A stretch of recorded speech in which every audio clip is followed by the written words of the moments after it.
आज मैं तुम्हें तुम्हारी ही शक्ति का स्मरण कराने आया हूँ। उस साहस का जो हर कठिनाई के बाद भी तुम्हें आगे बढ़ाता रहा, उस धैर्य का जिसने तुम्हें हार मानने नहीं दी, और उस विश्वास का जो कहीं न कहीं अभी भी तुम्हारे हृदय में जीवित है। जीवन में परिवर्तन अक्सर तब दिखाई देने लगते हैं जब मनुष्य निराशा छोड़कर कर्म और विश्वास को अपनाता है। जो रास्ते आज बंद दिखाई दे रहे हैं वे कल खुल भी सकते हैं। जो कार्य आज कठिन लग रहे हैं वे समय और प्रयास के साथ सरल भी हो सकते हैं। इसलिए अपने मन को हार की भाषा मत सिखाओ। यदि तुम भय के स्थान पर विश्वास को चुनोगे, शिकायत के स्थान पर प्रयास को चुनोगे और निराशा के स्थान पर धैर्य को चुनोगे तो तुम्हारा दृष्टिकोण बदलने लगेगा। और जब दृष्टिकोण बदलता है न बच्चे, तब जीवन के अवसर भी पहले से अधिक स्पष्ट दिखाई देने लगते हैं। अपने भीतर ये विश्वास जगाओ कि तुम्हारा वर्तमान तुम्हारे पूरे भविष्य का निर्णय नहीं करता। हर नया दिन तुम्हें एक नया अवसर देता है। अपने मन को मजबूत रखो, अपने कर्मों को पवित्र रखो और अपनी आशा को जीवित रखो। मैं चाहता हूँ कि तुम स्वयं को कमज़ोर समझना छोड़ दो। तुम्हारे भीतर जितनी शक्ति है उसका अनुमान तुम्हें स्वयं भी नहीं है। इसलिए आगे बढ़ो, विश्वास रखो, धैर्य रखो और अपने जीवन को अच्छे कर्मों से भर दो। समय बदलता है, परिस्थितियाँ बदलती है और जो व्यक्ति विश्वास बनाए रखता है वो स्वयं भी बदलता है। कई बार जीवन में परिवर्तन अचानक दिखाई देता है, लेकिन उसके पीछे लंबे समय तक किया गया धैर्य, संघर्ष और प्रयास छिपा होता है। इसलिए जब अच्छे अवसर तुम्हारे सामने आए तो उनसे डरकर पीछे मत हटना। बहुत बार तुम्हें रोकने वाली परिस्थितियाँ नहीं होती, बल्कि तुम्हारे मन में बैठा हुआ भय होता है।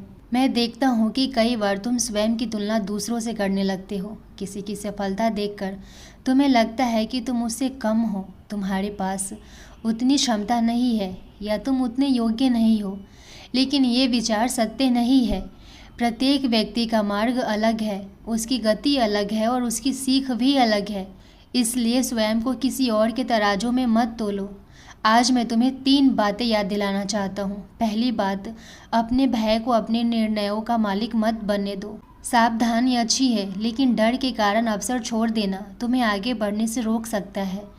दूसरी बात, स्वयं को कम मत आको। तुम्हारे भीतर भी वही प्रकाश है जो हर आत्मा में है। तुम्हारी क्षमताएं, तुम्हारे गुण और तुम्हारी संभावनाएं किसी और से कम नहीं है। उन्हें पहचानो और विकसित करो।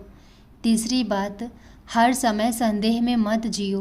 प्रश्न पूछना अच्छा है, लेकिन हर कदम पर स्वयं पर ही शक करते रहना तुम्हारी शक्ति को कमज़ोर कर देता है। विश्वास का अर्थ आंखें बंद करना नहीं, बल्कि पूरी ईमानदारी से प्रयास करना और परिणाम आने तक धैर्य रखना है। बच्चे, याद रखो कि जीवन में आगे बढ़ने वाले लोग हमेशा सबसे शक्तिशाली नहीं होते, बल्कि वे होते हैं जो डर के बावजूद आगे कदम बढ़ाते हैं। साहस का अर्थ डर का न होना नहीं है, बल्कि सही बात के लिए डर के बावजूद आगे बढ़ना है। इसलिए आज अपने मन से ये कहना शुरू करो कि तुम हारने के लिए नहीं, सीखने और आगे बढ़ने के लिए आए हो। अपने प्रयासों को जारी रखो, अपने विचारों को सकारात्मक रखो और अपने कर्मों को श्रेष्ठ बनाओ। धीरे धीरे तुम्हें महसूस होगा कि जो दरवाजे बंद लग रहे थे उनमें से कुछ वास्तव में खुलने की प्रतीक्षा कर रहे थे। विश्वास रखो, धैर्य रखो और आगे बढ़ते रहो। यही तुम्हारी सबसे बड़ी शक्ति है। अब स्वयं को कमज़ोर समझना बंद करो। तुम्हारा मूल्य इस बात से तय नहीं होता कि दुनिया तुम्हारे बारे में क्या सोचती है। तुम्हारा मूल्य तुम्हारे भीतर के सत्य, तुम्हारे कर्मों और तुम्हारे चरित्र से तय होता है। इसलिए स्वयं को छोटा समझकर अपने ही मार्ग में बाधा मत बनो। और एक बात याद रखो, जीवन तुम्हें लगातार सीख और अवसर देता है। कभी वो किसी अनुभव के रूप में आता है, कभी किसी व्यक्ति के रूप में, कभी किसी गलती के रूप में और कभी किसी नई संभावना के रूप में। जो व्यक्ति सजग रहता है वो इन संकेतों से सीखता है और अपने जीवन को बेहतर बनाता है। आज अपने हृदय पर हाथ रखकर स्वयं से एक वचन लो, मैं स्वयं का सम्मान करूँगा। मैं अपने भय को अपने भविष्य का निर्णय नहीं करने दूँगा। मैं अपने भय को अपने भविष्य का निर्णय नहीं करने दूँगा। मैं अपनी क्षमताओं पर विश्वास रखूँगा और जब जीवन मुझे कोई अच्छा अवसर देगा तो मैं साहस और समझदारी के साथ उसका सामना करूँगा। बच्चे, जीवन बदलने के लिए हमेशा बड़े चमत्कारों की आवश्यकता नहीं होती। कई बार एक सही विचार, एक अच्छा निर्णय, एक सकारात्मक आदत या एक साहसी कदम ही पूरे जीवन की दिशा बदल देता है। इसलिए छोटे छोटे अच्छे निर्णयों को कभी कम मत समझो। यदि तुम्हारा मन चाहे तो श्रद्धा और प्रेम के साथ प्रभु का नाम स्मरण करो। नाम स्मरण मन को स्थिर करता है, विश्वास को मजबूत करता है और भीतर शांति का अनुभव कराता है। लेकिन सबसे महत्वपूर्ण बात यह है कि तुम्हारा आचरण भी उसी भक्ति के अनुरूप हो। मैं चाहता हूँ कि तुम अपने जीवन को भय से नहीं, विश्वास से चलाओ।